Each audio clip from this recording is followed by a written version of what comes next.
my position that within the tri-state area, every able-bodied person should be required to ride a bicycle. If they want to use their God-given feet, that's fine, but otherwise you've got to use a bicycle. The automobile is the government's way of keeping tabs on us, because anybody that drives an automobile legally in this country has a license, if I'm not mistaken. Last time I looked, they did. I haven't had a license myself. I've never had a, well, I've had a license, but I haven't had a license in the last 15 years. It's a goddamn travesty. It's a goddamn travesty, and it's hard to do it alone. But unfortunately, this kind of work has to be done alone. It has to be done solo, it has to be done stealth. It can be done by one person and one person only, and that person happens to be me. I didn't ask for it, I stumbled on this information. I put the time into it, and I'm going to put the time, I'm going to see it through. I'm going to see it through just like Mr. Ford and Mr. Firestone and Mr. Saturn and all the rest of them have seen it through since 1905.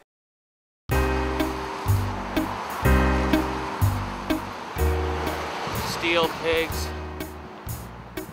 Four-wheeled devils. They've destroyed the road. It's impassable. These roads are impassable due to cars. Impassable. Impossible. Note to self. Impassable sounds like impossible.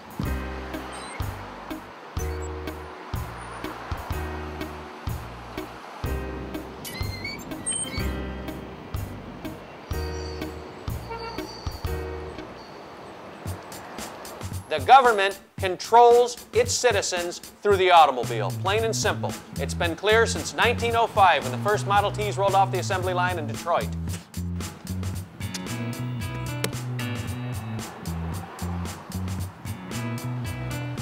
Ew, that's disgusting. Just keep stepping, sister. You'll thank me later. Walk away. Walk away. Green is go. Yellow is hold the phone, and red is stop. What control do you have over that? You have no control over that.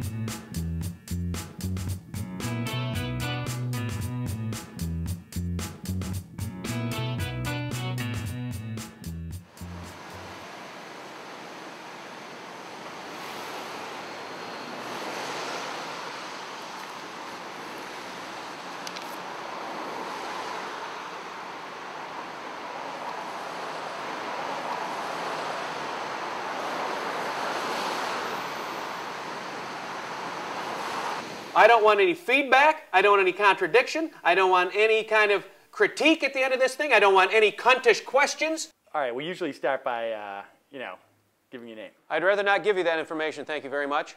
Before we go any further with this interview, I just want to make it absolutely clear that you are not, by any means, to divulge this information to anybody without my express written permission. In other words, we agree that you are going to keep my face blockaded so that nobody can make out my images while watching this interview. Are we clear on that? Yeah, that's fine. An automobile is simply the government's ticket to your whole life. If you want any kind of anonymity in this country, if you want any kind of solace or peace or freedom, then you don't need to have an automobile. It's an unneeded commodity. It's an unneeded resource. We've never needed the automobile way back when Mr. Ford invented the automobile. We had horses and buggies. Which I'm against, by the way, because I'm an animal lover. We had what the Wright brothers invented, which was a bicycle. And the bicycle was working just fine. Oh, after you, sir. Through ad campaigns, they have designed it in such a way that people can only define themselves now by the car they drive. Okay, who are you? Well, my name's Bob. Well, what kind of guy are you, Bob? I don't know. I drive an SUV. Oh, I'm a rugged guy. Oh, thank you, Bob. What kind of guy are you, Hal? Well, I drive a Mercedes. Well, I know you're a businessman then.